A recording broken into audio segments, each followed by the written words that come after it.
Okay, so picture this. You get in your car, you turn the key, and all you get is that sad little click. We've all been there, right? And your first thought is always, ugh, the battery. But what if I told you that battery is usually just the first victim in a much bigger electrical mystery? Well, let's grab our detective hats and find out what's really going on under the hood. You know that little glowing light on your dashboard? It's basically a cry for help. And yeah, it's super easy to think a new battery will fix everything, but more often than not, that's kind of like putting a Band-Aid on a problem that needs stitches. The real culprit? It's still out there, hiding somewhere in your car's charging system. So, to really get to the bottom of this, we need to start thinking like detectives. For this whole explainer, we're going to treat that warning light like the first distress call to the station. Our professional technician, they're the lead investigator. And the car's entire electrical system? Well, that's our scene of the crime.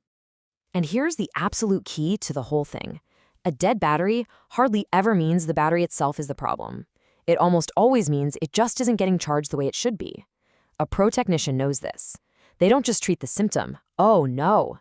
They launch a full-scale investigation into the whole charging system to hunt down the actual root cause. Now, any good detective knows you don't just rush into a crime scene with no plan. That's a rookie move. Guesswork? That just leads to mistakes and a whole lot of dead ends. A systematic plan of attack is the only way you're going to crack a really complex electrical case.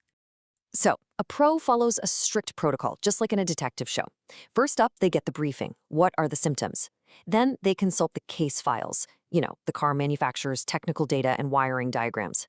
With that intel, they come up with a strategy. Before they touch a single thing, they secure the scene, assessing all the safety risks. And finally, they ready their kit, making sure every single tool is good to go. And that part about securing the scene, yeah, that's not just some cool-sounding phrase. We're talking about high-current wiring here, stuff that can seriously hurt you. It's exactly why you will never see a pro wearing a ring or a metal watch when working on a live system. It's just a huge safety risk. It's all about controlling the scene before the real detective work can even start. Okay, with all the prep work done, the real hunt begins. And this is where the detective work goes deep. We're not talking about wrenches and oil anymore. This is about following these faint, invisible electronic clues through a maze of wires and gadgets to find the exact spot where the fault is hiding. And check out the toolkit for this kind of detective work. The most important tools aren't even in the toolbox. They're in their head. We're talking about the skill to read a super complex wiring diagram like it's a treasure map. The math skills to calculate tiny little voltage drops that tell you exactly where electricity is getting lost. And of course, knowing how to use those advanced diagnostic computers. This is what makes someone a real pro. You see, to solve the case, you've got to understand the science. Take a word like rectification. It sounds complicated, but it's pretty simple, really. Your car's alternator, it makes AC power. But the battery and all the electronics, they need DC power. Rectification is just the critical process that converts one to the other. And if that fails, the whole system just goes dark.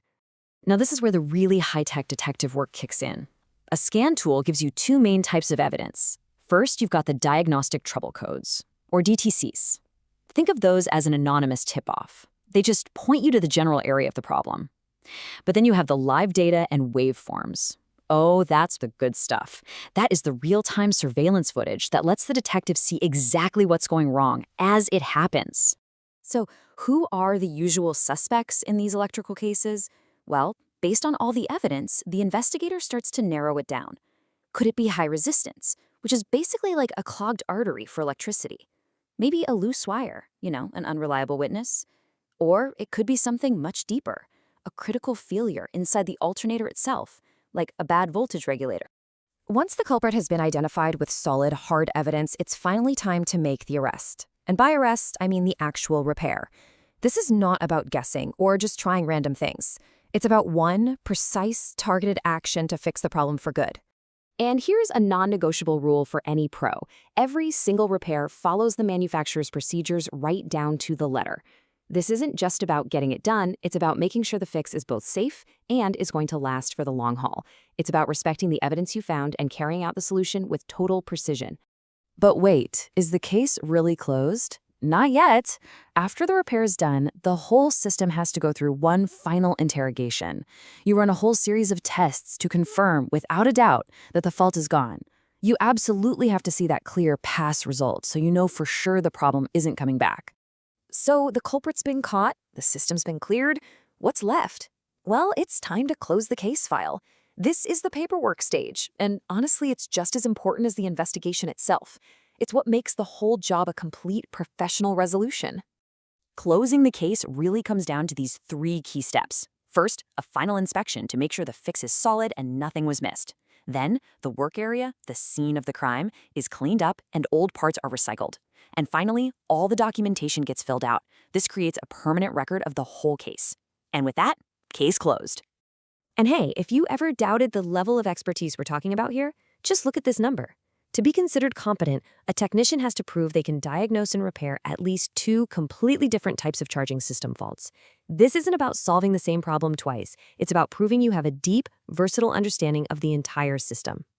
So the next time that little light flickers on your dash, hopefully you'll see it a bit differently. You'll know it's not just a simple job for a mechanic. It's a complex case that requires a skilled electrical detective to crack. And it really makes you wonder, doesn't it? What kind of mystery might be hiding inside your own car, just waiting to be solved?